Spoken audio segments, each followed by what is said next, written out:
चलिए हम समझते हैं गोली दर्पण की फोकस दूरी और त्रिज्या में संबंध क्या होता है। देखिए इसको बहुत ही ध्यान समझना है, क्योंकि ये जो डेरिवेशन है ये एक तरह का डेरिवेशन है और ये बहुत ही मोस्ट इंपॉर्टेंट डेरिवेशन है, तो इसको समझना बहुत ही आवश्यक है। तो क्या समझते हैं, गोली दर्पण की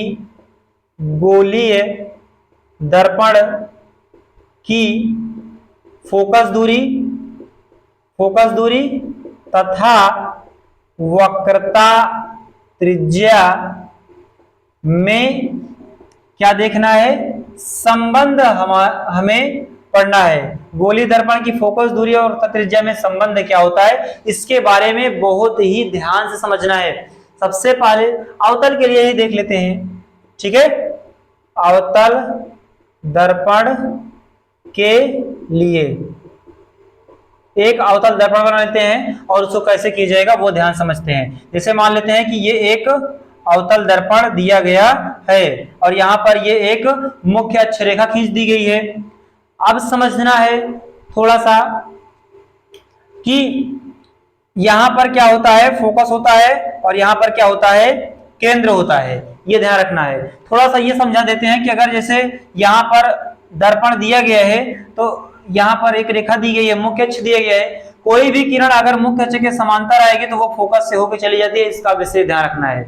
मुख्य अक्ष के समांतर आ रही है, यानी इसके समांतर आ रही है, तो ये जो है वो हमेशा फोकस से जाएगी। मुख्य अक्ष के समांतर आएगी तो ये फोकस से चली जाएगी, मुख्य अक्ष के समांतर आएगी तो ये फोकस से होकर चली जाएगी। तो इसका विशेष ध्यान रखना है, ठीक है। और मुख्य अगर फोकस से आ रही है तो वो मुख्य अक्ष के समांतर चली जाएगी। इस नियम का थोड़ा सा ध्यान रखना है। तो यहाँ पर क्या होगा कि मान लेते हैं यहाँ पर कोई वस्तु रखी गई है, कहां पर, यहाँ पर मान लेते हैं कोई वस्तु रखी गई, तो ये मुख्य अक्ष के समांतर गई। कैसे, मुख्य अक्ष के समांतर मान लेते हैं ये वस्तु गई और ये फोकस से होके चली गई। अब क्या करते हैं कि जैसे इसके पहले यहाँ पे एक अभिलंब खींच देते हैं। ये मान लेते हैं एक अभिलंब दिया गया है। ये क्या दिया गया है, अभिलंब दिया गया है। किरण को यहाँ पर गुजारा गया और ये मुख्य फोकस से होके गुजर गई, ठीक है। और यहाँ पर अभिलंब को खींच दिया गया है। तो अब समझते हैं कि इसमें संबंध क्या होता है। देखो यहाँ पर जैसे अवतल दर्पण पढ़े थे, यहाँ पर किरण जैसे परावर्तन पढ़े थे, यहाँ पर किरण आई और यहाँ चला के वापस चली गई, तो अभिलंब खींचते हैं तो ये वाला कोण इस वाले कोण के बराबर होता है, इसको आई और इसको आर बोलते थे।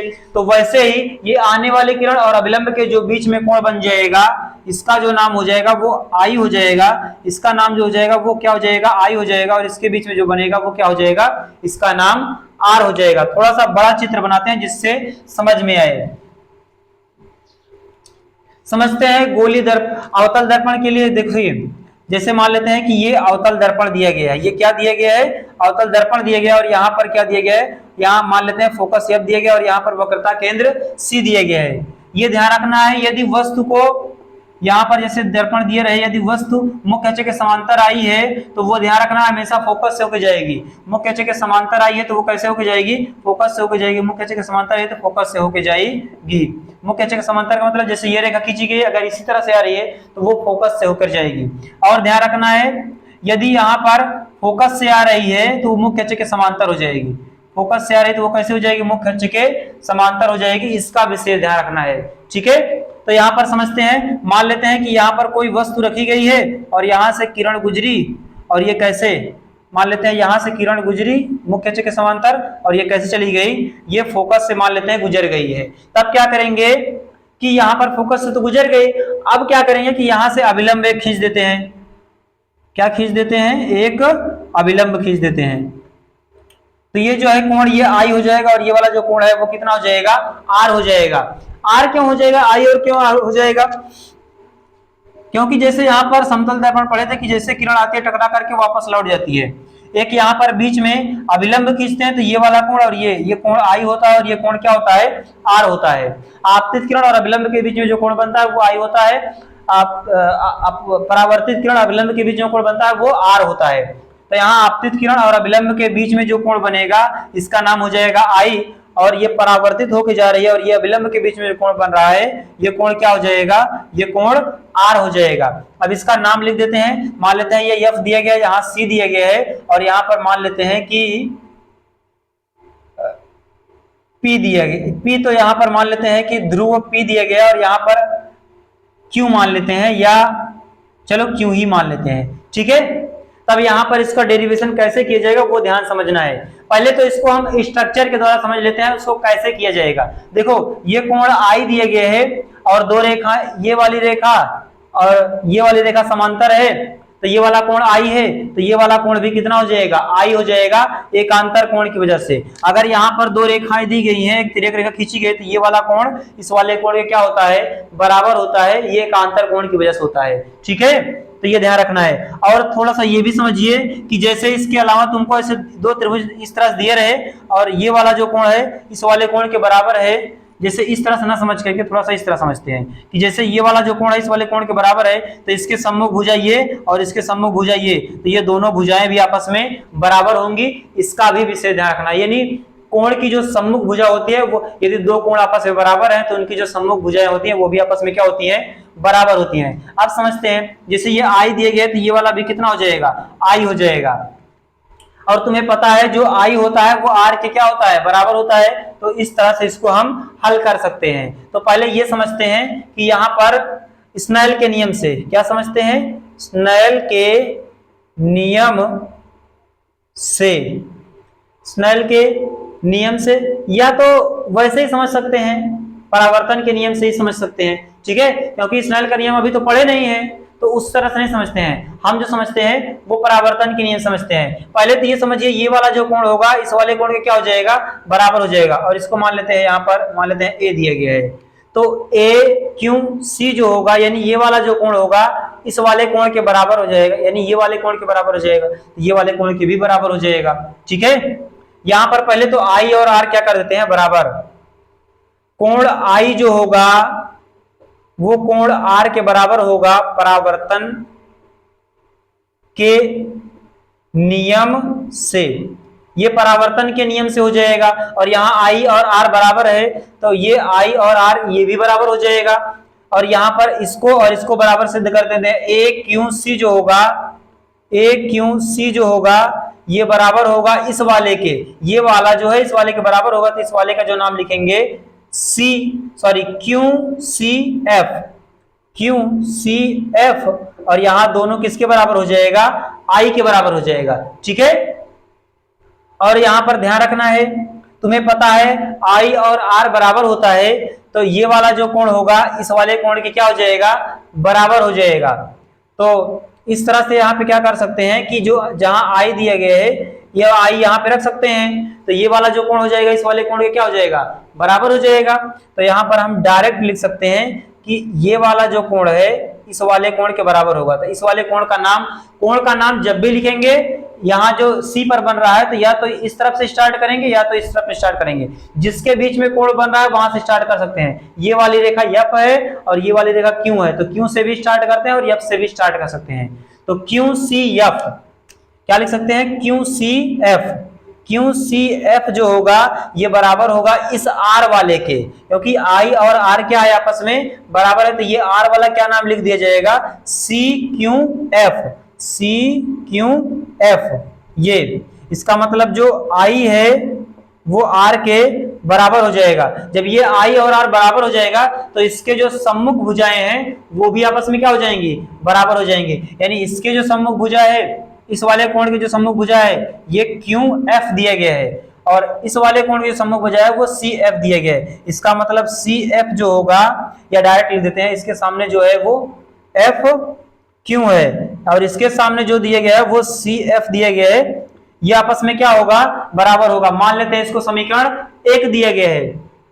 उसके बाद अब क्या करते हैं कि देखिए अब दर्पण को यदि हम बहुत पास ले आते हैं, दर्पण को बहुत पास ले आएंगे तो क्या होगा कि एफ पी जो होगा वो एफ क्यू के क्या हो जाएगा, दोनों बहुत पास आ जाएगा, तो ये आपस में क्या हो जाएगा, बराबर हो जाएगा। मान लेते हैं यहाँ पर दिया गया है क्या, एफ दिया गया है और यहाँ पर पी दिया गया है और यहाँ पर जैसे ये वाली रेखा दी गई है इसको हम और पास लाते हैं, बहुत पास लाते हैं। यदि दर्पण का द्वारक जो है, ये तो द्वारक दिया गया है, ये जो द्वारक दिया गया बहुत पास हो तो जो एफ क्यू है, मान लेते हैं यहाँ क्यू है, एफ क्यू जो है वो एफ पी के क्या हो जाएगा, बराबर हो जाएगा। तो यहां लिख सकते हैं यदि दर्पण का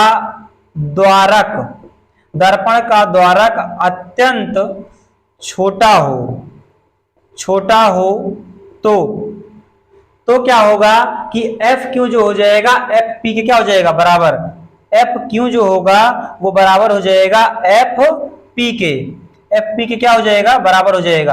अब यहां पर क्या करते हैं, समीकरण 1 और 2 को हल कर लेते हैं, उसकी सहायता से हम अब आसानी से आंसर को ला सकते हैं। तो देखते हैं ये कैसे आएगा। तो यहां ध्यान समझना है, देखो समीकरण 1 F Q C F, F Q C F, F Q बताओ सेम है ना, तो सी एफ जो हो जाएगा वो एफ पी के क्या हो जाएगा बराबर। जब ये दोनों बराबर है तो ये दोनों भी यहां पर बराबर हो जाएगा। तो यहां लिखेंगे समीकरण 1 तथा समीकरण 2 से, समीकरण 1 तथा समीकरण 2 से, तो यहां हो जाएगा सी एफ बराबर एफ पी। अब ध्यान रखना है कि हमें जो लाना है फोकस दूरी और वक्रता त्रिज्या में संबंध लाना है ना। तो फोकस दूरी का मतलब एफ होता है और वक्रता त्रिज्या का मतलब आर होता है और बटे 2 ये संबंध होता है।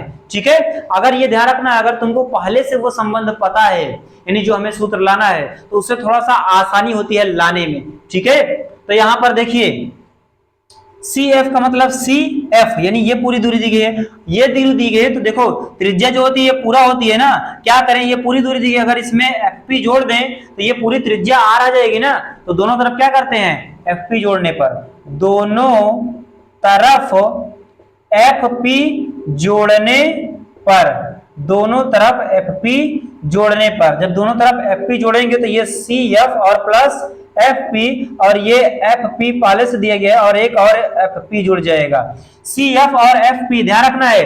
अब ये देखो सी एफ एफ पी इन दोनों को, इसको और इसको जोड़ा जाएगा तो ये पूरा लिख सकते हैं सी पी, क्या लिख सकते हैं सी पी, और बराबर में एफ पी एक एक 2 एफ पी हो जाएगा। अब यहां पर सीपी का मतलब क्या है, सीपी ये जो पूरी दूरी है, देखो यहाँ केंद्र है ना और ये ध्रुव, ध्रुव से जो केंद्र की दूरी कहलाती है वही वक्रता त्रिज्या यानी आर कहलाती है। तो आर हो जाएगा और बराबर 2 हो जाएगा, और एफ का एफ पी का मतलब एफ पी यानी ये वाली दूरी एफ पी है, और ये फोकस दूरी ध्रुव से एफ के बीच की दूरी फोकस दूरी होती है, इसके स्थान पे हम एफ लिख सकते हैं। तो F बराबर इससे आ जाएगा R, और ये गुणा में इस तरफ जाएगा बटे में, तो ये इस तरह से आ जाएगा F बराबर R/2, F बराबर R बटे 2। इस तरह से ये जो डेरिवेशन है वो सॉल्व हुआ। इसका स्क्रीनशॉट लेना चाहते हो स्क्रीनशॉट ले लीजिए। ठीक है, उसके बाद थोड़ा सा हम उसके आगे समझते हैं। तो चलिए इसका स्क्रीनशॉट ले लिए होगे, उसके बाद हम समझते हैं कि अब कैसे किया जाएगा।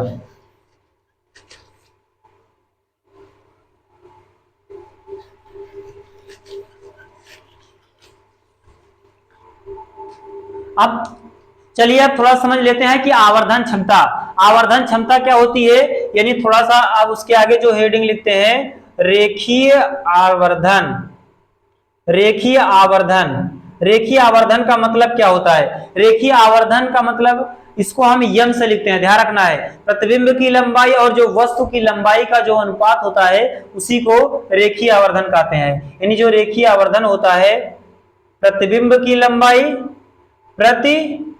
प्रतिबिंब की जो लंबाई है, प्रतिबिंब की लंबाई तथा वस्तु की लंबाई, वस्तु की लंबाई के अनुपात को